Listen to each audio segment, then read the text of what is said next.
सम्मानित मंच को मैं प्रणाम करता हूं और जनसुरकार मंच से जुड़े सभी दर्शकों का अभिवादन करता हूं। आज हमारे साथ कहानी पाठ में उपस्थित हैं डॉक्टर आरती स्मिथ मैम, जो कि बहुमुखी प्रतिभा के धनी हैं।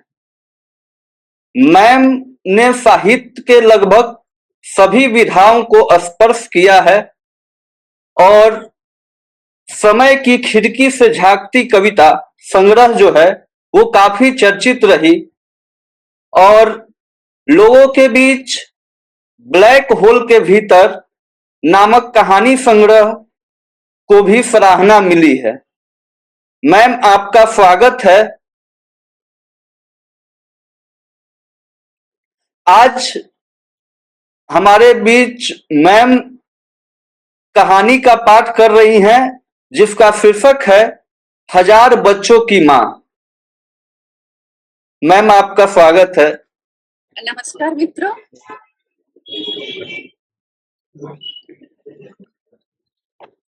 जैसा कि मैंने पहले चर्चा की थी कि हजार बच्चों की मां मेरे अवचेतन में 2015 में आई और इस कहानी का जन्म बहुत बाद में हुआ और साहित्य अमृत जैसी प्रतिष्ठित पत्रिका के विशेषांक में स्थान ग्रहण करते हुए यह अभी मेरे नए कहानी संग्रह रुकते चलते कदम का हिस्सा है। आइए आपको साथ लेकर मैं हजार बच्चों की मां से मिलने चलती हूँ।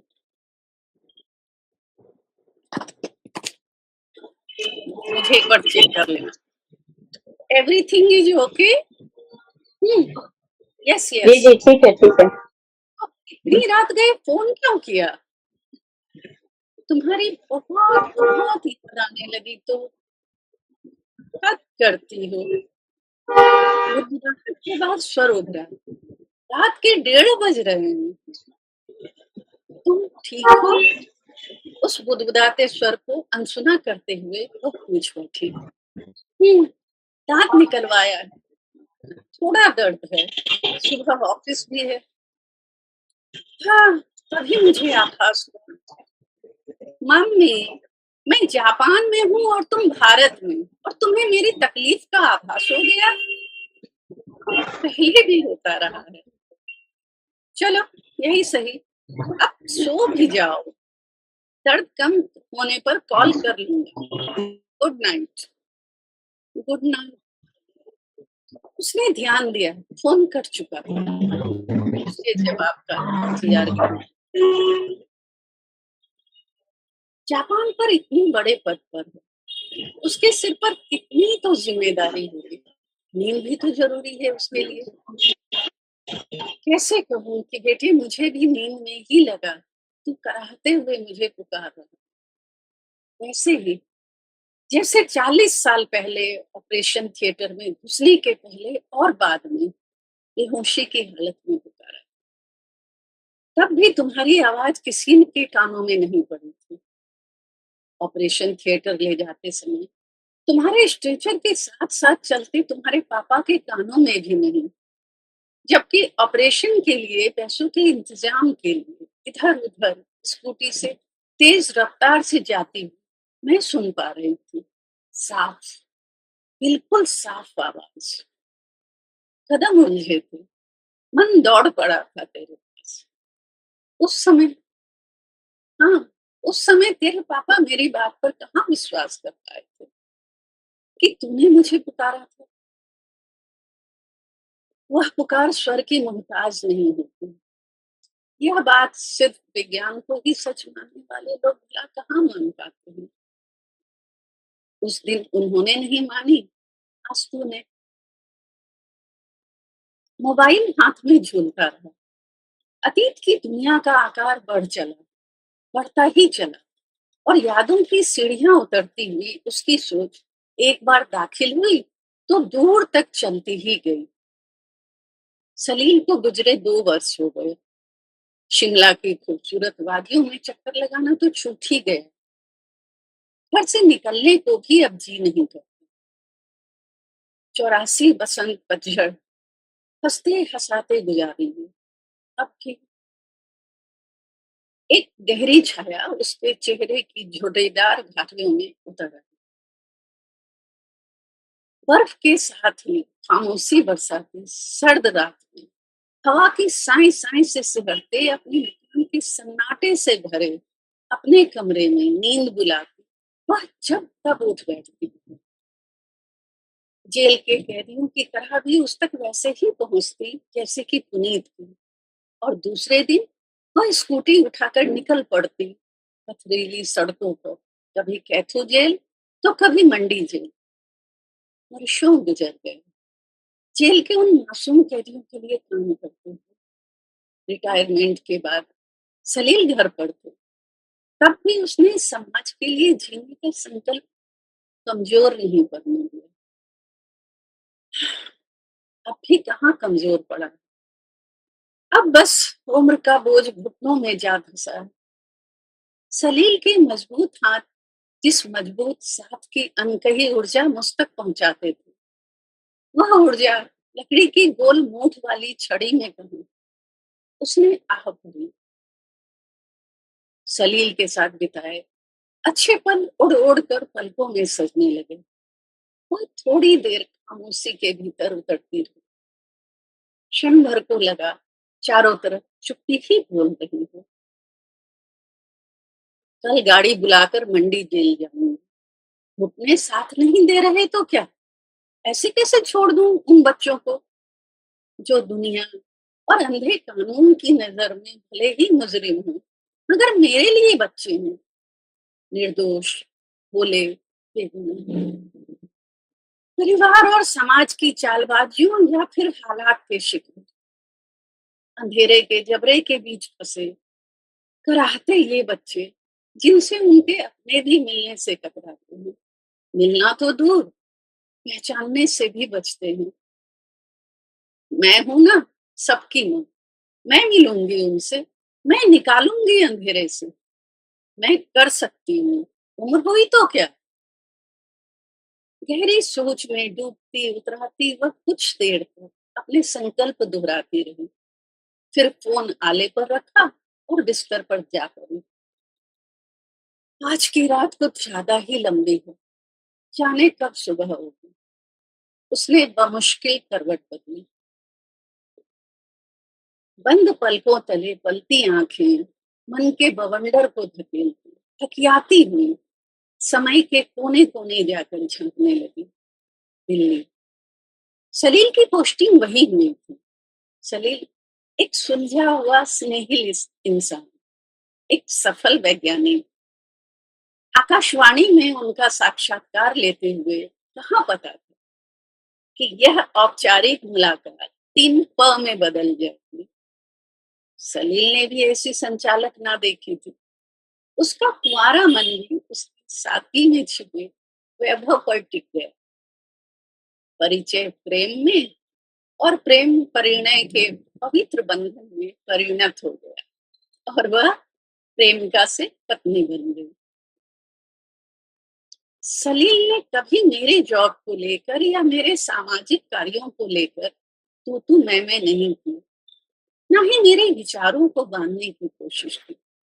बांधते तो शायद साथ निभ ना पाता, मगर पुनीत की बीमारी के दौरान उसने फिर करवट बदलनी चाहिए।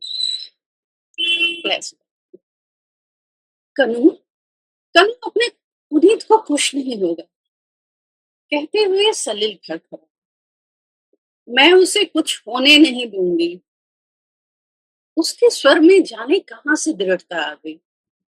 उसके दिल का टुकड़ा पुनीत जिंदगी और मौत के बीच खड़ा कांप रहा। 18 साल की उम्र में दोनों किडनी फेल। सलील उसे हौसला देते हुए खुद कांप जाते। सॉल्यूशन की तकलीफ झेलता वह मासूम माँ के चेहरे पर निगाह टिका। मम्मी, मम्मी मैं कुछ नहीं होगा तुम्हें, तुम बिल्कुल ठीक हो जाओगे, हिम्मत बनाए रखो। उसका दृढ़ स्वर सुनकर सलील भौचक रह जाते। डॉक्टर्स का कहना है एक छोटे से ऑपरेशन के बाद लाइफ के चांसेस बढ़ जाएंगे। मगर यह सुविधा हम नागरिकों के लिए कहीं, और बाहर इतना खर्चीला इलाज। सलील ना चाहते हुए भी शब्द चबा गए। आंखें सुनने की रेत से किचकिचाती रही और वे मलते रहे बार बार। काश, काश मैंने भी देश देश में रहने का मोह ना पाला होता, तो आज। उनके स्वर में भी रेत की किचकिचाहट शामिल होनी थी। किस मंत्री की अनुमति चाहिए बताओ, और क्या क्या प्रक्रियाएं निभानी है वह भी बता दो। मैं हार मानने वाली नहीं, मीडिया कर्मी हूँ, ईमानदार प्रवक्ता हूँ। इसका इतना तो लाभ है कि मंत्रालयों के अधिकारी भी सम्मान देते हैं। एक कोशिश, एक कोशिश कर लेने दो मुझे। हाँ, मगर पुनीत को इस हालत में अकेला छोड़ना, या या किसी के भरोसे छोड़ना मुनासिब होगा? बिल्कुल नहीं। और तुमसे अब तक नहीं कहा, मगर अब कह रही हूँ। बेटा चाहिए तो कुछ दिन अपने काम से छुट्टी ले लो, उसकी देखभाल करो। नर्स अपना काम करेगी, मगर वह तुम्हारी या मेरी जगह नहीं ले सकती। देखो, मंत्रालय से अनुमति लाने का काम मुझे ही करना होगा, इसलिए मुझे छुट्टी लेकर भाग दौड़ करनी होगी। या इतना भी आसान नहीं है। ऐसे में तुम्हारा उसके साथ होना जरूरी है। दूसरा कोई रास्ता हो तो बताओ। सलील चुप रहे। उनके चेहरे पर खिन्नता उभरी। क्यों उभरी, यह समझने टटोलने का समय न। खिला खिला पुनीत पिछले कुछ महीनों में हड्डी का ढांचा मात्र रह गया था। शरीर में खून लगातार घटता जा रहा था। पिता उसके पास होते, मगर उसकी दर्द भरी आंखें माँ को तलाशती। उसे लगने लगा कि माँ को अपना काम, अपना करियर ज्यादा प्यारा है। मंत्रालय के अधिकारियों से मिलती, कागज इधर से उधर पहुंचाती, थकी हारी वह घर लौटती तो उसके सिरहाने जा बैठती।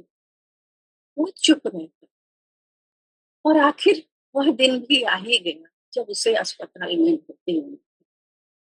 उस दिन उसने धीमे स्वर में कहा, माँ, माँ, पता नहीं हम फिर मिलने न मिले। आज तो अपना काम छोड़ दो। अपना काम? वह चौंकी थी। सलील की तरफ मुड़कर देखा था।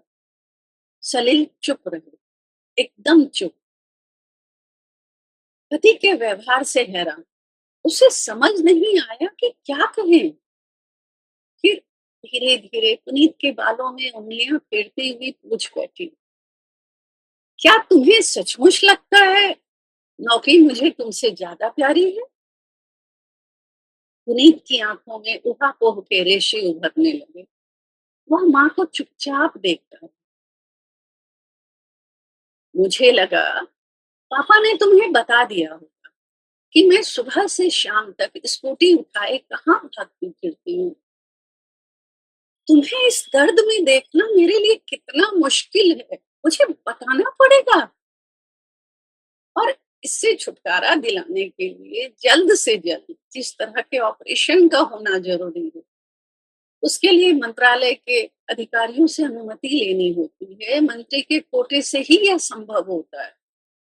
उसके साथ ही अस्पताल की बाकी शर्तें पूरी करने के बाद ही डॉक्टर समय देते हैं।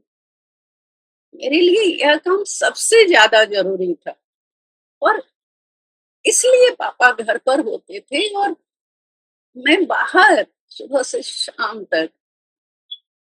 मुझे खुशी है कि अब ऑपरेशन उसका गला रूंध गया। तुम्हारी जिंदगी से बढ़कर मेरे लिए और क्या जरूरी होगा पगले? वह झुकी और बेटे का माथा चूम लिया। मम्मी। पुनीत आगे बोल ना पाया। उसकी आंखों में सवाल था, मानो पूछ रहा हो, अब इस समय तो साथ रहोगी ना? वह बेटे का सिर सहलाती रही।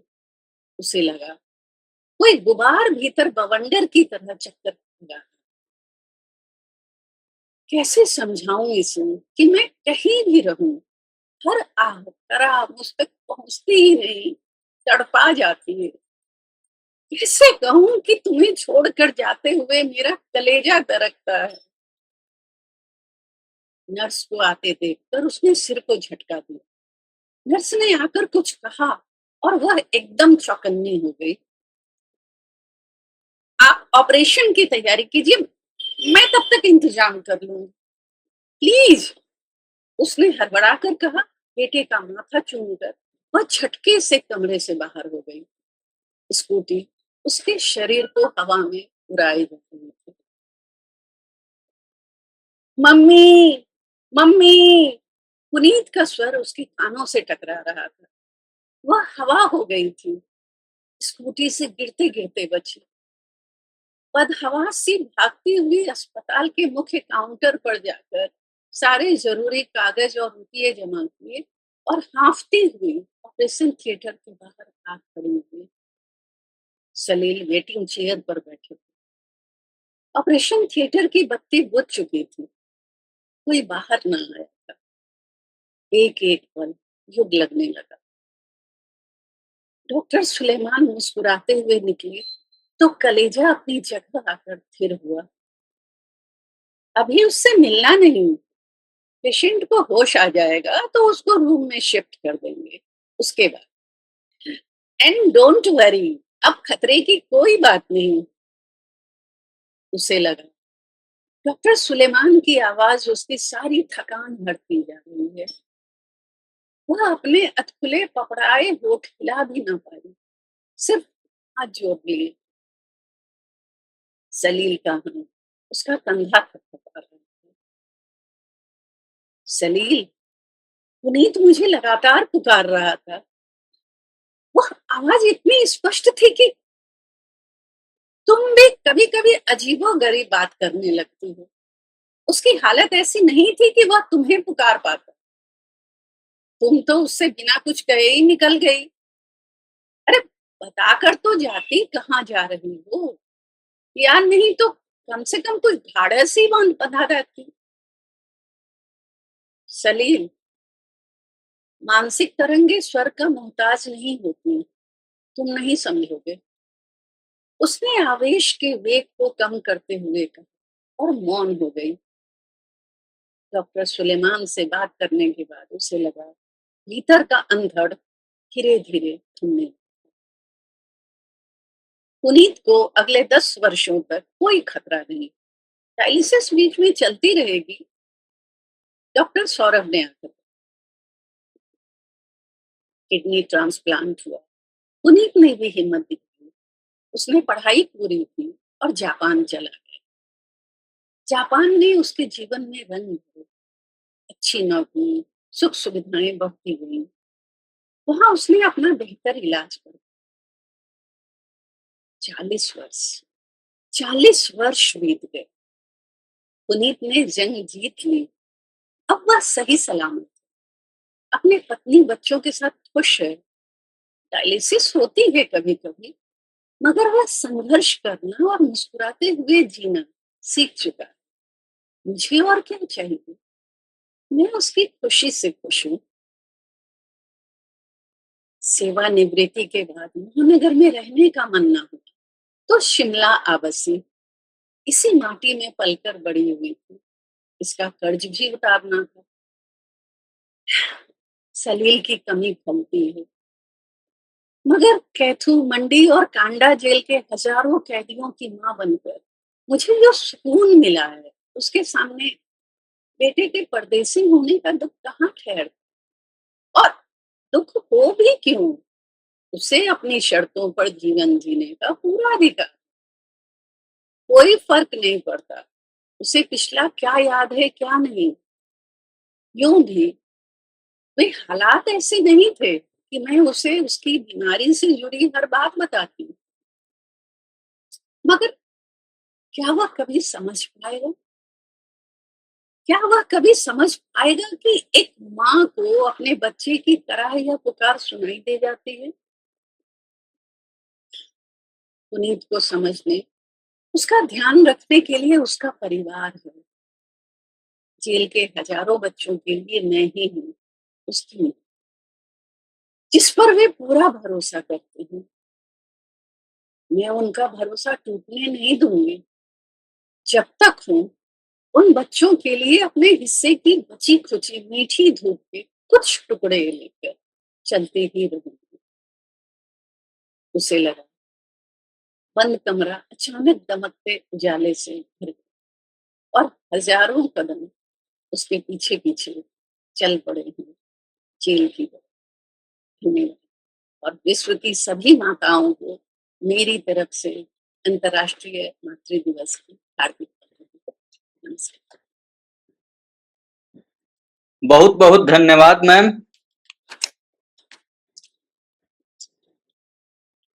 अब आगे की कड़ी में इस कहानी पर अपना विचार रखने के लिए उपस्थित हैं युवा साहित्य अध्येता डॉक्टर ज्ञानती जी, जो कि बलिया उत्तर प्रदेश से हैं और इन्होंने अपना शोध दक्षिण बिहार केंद्रीय विश्वविद्यालय गया से किया है। आपका स्वागत है ज्ञानती जी। धन्यवाद मंगलम। मैम ने तो इस कहानी का पाठ ऐसे किया कि मतलब एकदम भावुक ही कर दिए। ठीक है, मैं शुरू करती हूँ। इस आभासी पटल पे उपस्थित आदरणीय विद्वानगण एवं श्रोताओं को नमस्कार। आज मैं आपके सामने हिंदी साहित्य की संवेदनशील लेखिका डॉक्टर आरती स्मिथ की प्रसिद्ध कहानी हजार बच्चों की माँ की समीक्षा करने जा रहे हूँ। सबसे पहले मैं इनसे भी, हालांकि पहली बार मैं परिचित हो रही हूँ, इनसे संक्षिप्त परिचय से मैं शुरू करना चाहती हूँ। डॉक्टर आरती स्मिथ बहुमुखी प्रतिभाकार हैं। उन्होंने हिंदी में एमए किया है, पीएचडी की है, एलएलबी तथा ग्रामीण विकास में डिप्लोमा किया है। वे केवल लेखिका ही नहीं है, बल्कि स्वास्थ्य एवं पोषण सलाहकार और रेडियो नाटक कलाकार भी हैं, जो कि कहानी के वाचन में ही झलक गया कि मैम कितनी मतलब कि समृद्ध है अपनी बातों से, अपनी रचनाओं से। उन्होंने केवल कविता ही नहीं लिखी है, कहानी, बाल साहित्य, आलोचना, संस्मरण आदि अनेक विधाओं में लेखन किया है। उनकी रचनाओं में मानवीय संवेदना, सामाजिक सरोकार और जीवन के यथार्थता का सुंदर चित्र प्रस्तुत हुआ है। उनकी साहित्यिक सेवाओं के लिए अनेक सम्मान एवं पुरस्कार भी प्राप्त हुए हैं। अब मैं कहानी की ओर बढ़ती हूँ। हजार बच्चों की माँ। यह कहानी अत्यंत मार्मिक और प्रेरणादायक है, जो मातृत्व, त्याग और मानवता की अद्भुत मिसाल प्रस्तुत करती है। कहानी की शुरुआत एक साधारण सी घटना से होती है। रात का समय है, माँ बेटे फोन पे बात करते हैं। बेटा विदेश में रहता है, यानी कि जापान में, वहीं पे रह गया है, वहीं पे जॉब करता है। लेकिन बात करने के दौरान माँ को उसकी पीड़ा का आभास हो जाता है। यहीं पर कहानी की एक महत्वपूर्ण सामने उभर कर आता है। लेखिका कहती है, मानसिक तरंगे स्वर की मोहताज नहीं होती। मानसिक तरंगे स्वर की मोहताज नहीं होती। यह कथन इस कहानी का मूल भाव है। यह हमें बताता है कि माँ और बच्चे के बीच का संबंध शब्दों से परे होता है, यानी शब्दों से उसे बयां हम नहीं कर सकते। इसके बाद कहानी हमें फ्लैशबैक शैली में यानी कि अतीत में लेकर दी जाती है।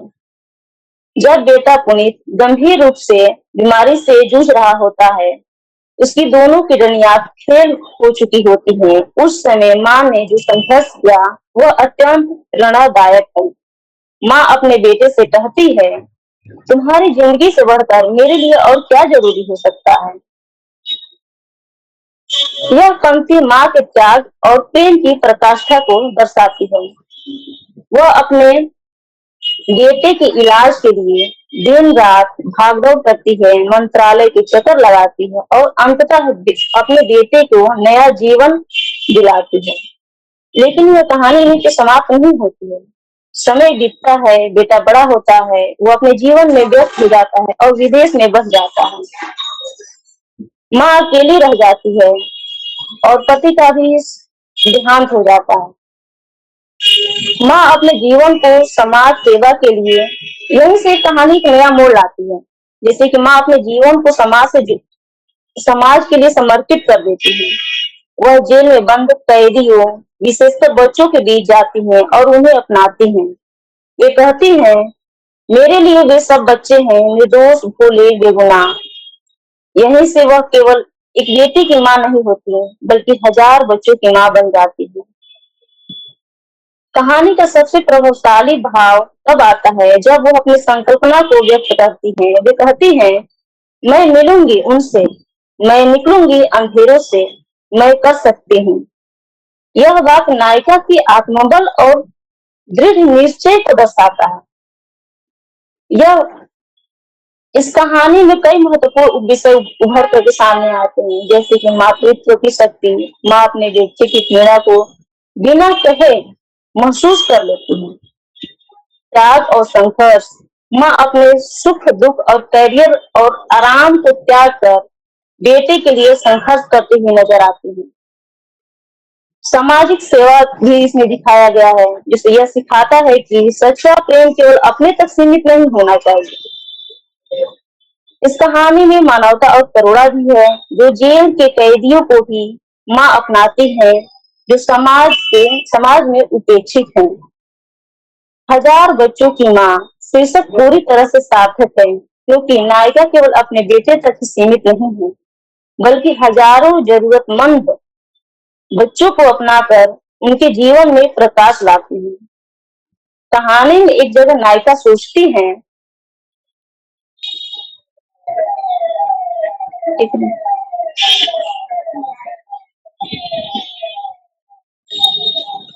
हाँ, कहानी में नायिका सोचती है, जेल के हजारों बच्चों के लिए मैं ही तो हूँ उनकी माँ। यह बात कहानी के शीर्षक और उद्देश्य दोनों को पूर्ण रूप से स्पष्ट करती है। अगर हम इस कहानी को और गहराई से देखें तो आधुनिक जीवन की एक सच्चाई भी सामने आता है। हम बच्चे बड़े हो जाते हैं, बच्चे बड़े होकर के जीवन में व्यस्त हो जाते हैं, और कई बार माता पिता प्यार को पूरी तरह समझ नहीं पाते।